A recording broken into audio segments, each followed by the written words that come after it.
All right, so in this remembering section, we've talked about active recall, like testing ourselves is the single best thing ever. We've talked about spaced repetition, and we've talked about my retrospective revision timetable and my friend Simon's prospective spaced repetition diary/journal. We've talked about interleaving and why it's good, and we've talked about rereading and why it's bad.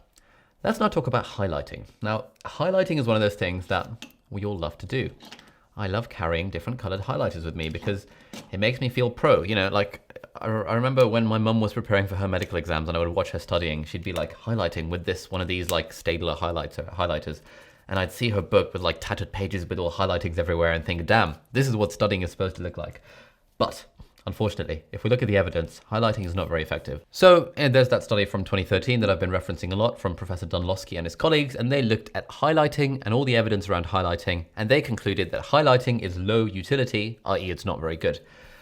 There is one study from 1974 which says that active highlighting is superior to passive rereading of highlighted material. Like, you know, if you're reading stuff and you're highlighting it as you go along, that's better than just reading stuff that's already been highlighted. But then they tried to replicate that sort of in a study in 2014. And they looked at whether the isolation of an item facilitates its recall. Because I suppose when we're highlighting, at least when I'm highlighting, the idea for me is that, I'm thinking, this is an important fact. And by highlighting it, A, I'll be able to come back to it again, but B, somehow by highlighting it, maybe it'll stick out to me in my brain or something like that. At least that's what goes through my head. And so in this study from 2014, they got 4 groups of students and they, put them in different conditions. So basically they were told to highlight different things. So group number 1 was told to highlight any principles. Group number 2 was told to highlight examples of principles. Group number 3 was told to highlight trivial statements, like, a random statement. And group number 4 was not supposed to highlight anything at all. Oh, actually, no, they were underlining, not highlighting, but like the principle stays the same. Like, highlighting something is basically the same as underlining it because the idea is that it isolates it from the rest of the text. And so they found that actually there was a little bit of an advantage if the students highlighted a principle and they were being tested on principles, or if they underlined an example of a principle and the test was on examples of principles. They found that there was a very slight edge, but overall they found that isolating stuff from the text by underlining overall had no effect. And that was especially true if we were looking at overall test performance, which would have been on non-specifically underlined material. So what does that tell us? It tells us that highlighting is sort of useful, but it's also very low utility compared to other things that we could be doing. But having said that, I still enjoy highlighting things. So mostly if I'm reading a PDF of lecture notes on my iPad, I'll be using the app Notability, and I'll be using the Apple Pencil to highlight stuff as I go along. And there's a few different reasons why I highlight. Firstly, I personally find that highlighting helps me concentrate a little bit better.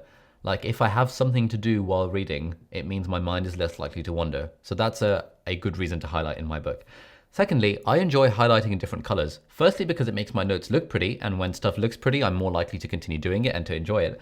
But more importantly, I like to highlight different colors depending on what sort of information it is. And then I'll use those highlight colors next time I'm looking at the topic to try and create my active recall questions out of it. So for example, these days in yellow, I highlight just general stuff. In blue, I highlight something that's particularly insightful or interesting. In pink, I highlight examinable facts, which would then make for good flashcards. And in purple, I highlight experimental evidence that would be worth remembering. And so if I'm doing a teaching session and looking at the lecture notes, I can immediately see from the highlights, be like, okay, that's an examinable fact. So if I see an examinable fact, I might say to the group that I'm teaching, hey, Tom, tell me about how many joules of work the heart does in a human lifetime. And he might say, it does 240 million joules of work. I'll be like, cool, well done, Tom. Because that's an examinable fact, potentially, if that sort of fact came up in our exams. Or I might say, hey, Bob, talk to me about that study that Curtis and Cole did in 1942, because I've highlighted in purple Curtis and Cole 1942, so I know it's the sort of thing that could be tested in an exam. And if I'm just studying for myself, if I'm creating flashcards or creating active recall questions the second time around after reading the thing and highlighting the thing once, then it means I can immediately see where the examinable facts are and where the studies are, so I can write, what did Hodgkin and Huxley discovered in 1939, or what did Curtis and Cole discover in 1942, or how many joules of work does the heart do in a given lifetime? So it's that sort of based on the highlighting of stuff. And while I'm highlighting, I recognize in the back of my mind, because I've spent ages sort of looking at the sort of evidence, I recognize in the back of my mind that, highlighting probably isn't effective and I should probably just be writing questions for myself. But, while you're reading, you might as well highlight as you're going along because it doesn't really cost much extra. And we're reading the stuff anyway to try and understand it.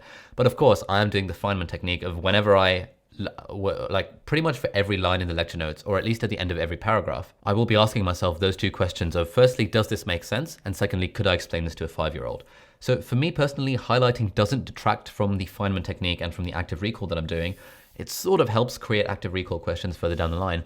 But I think for me, the most important fact is that highlighting just helps me concentrate a little bit better and makes my notes look pretty, which means when I do a top-down Instagram shot of them, it looks like I've done a little bit of work rather than just have a blank slate. So yeah, those are my thoughts on highlighting. It's probably a bit of a waste of time, but I mean, it's nice anyway, so I still do it, and I wouldn't criticize you. I mean, I don't like criticizing anyone, but I would criticize you if you were just reading and hoping that would work. But I think if you're reading and highlighting and you've got the intention of doing Feynman technique and doing active recall and doing spaced repetition and stuff further down the line, I think in that context, there's nothing wrong with highlighting. Sorry, Professor Dunlosky. I know you say it's not very good, but I enjoy it. It's fun. Makes me feel happy. So that's highlighting. Thanks for watching, and see you in the next video.